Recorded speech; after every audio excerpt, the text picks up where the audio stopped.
Sementara itu pemirsa, Menteri Badan Usaha Milik Negara BUMN Erick Thohir mengakui arus kas atau cash flow holding pariwisata dan aviasi in journey negatif. Salah satunya karena pendapatan bandara-bandara yang dikelola Angkasa Pura I dan II sebagai anggota holding anjlok di masa pandemi COVID-19.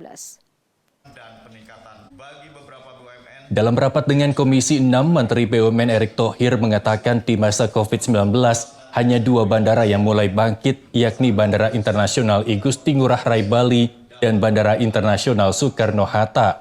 Sementara sisanya belum kembali normal. Erick mengatakan di tengah tekanan operasional bandara-bandara anggota Injourney di masa pandemi COVID-19, Injourney juga mendapatkan penugasan untuk mengembangkan kawasan ekonomi khusus KEK Mandalika. Dengan kondisi tersebut, bandara-bandara anggota Injourney belum bisa membantu untuk membiayai infrastruktur di Mandalika yang ditugaskan kepada holdingnya. Selain itu, Erick menyebut buruknya kondisi keuangan BUMN Holding Pariwisata dan Aviasi itu terjadi saat pandemi COVID-19 tengah menghajar dunia beberapa tahun belakangan.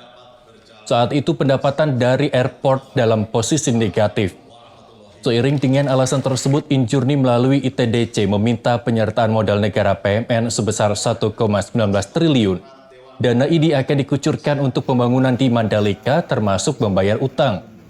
Dengan pembagian sebesar 1,05 triliun untuk menambal utang proyek Mandalika, serta 143 miliar sisanya untuk mendukung proses pembangunan KEK Sanur Bali.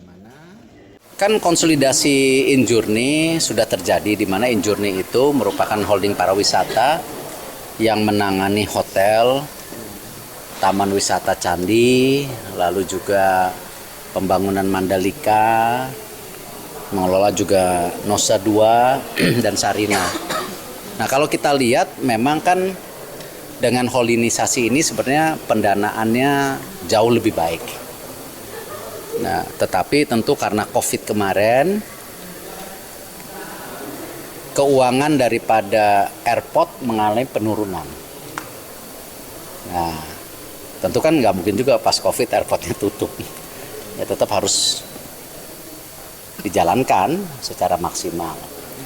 Nah, kalau kita lihat performance keuangan daripada airport di Bali, Jakarta udah sangat bagus, tetapi kan banyak airport-airport kecil yang belum bisa kembali seperti sebelumnya.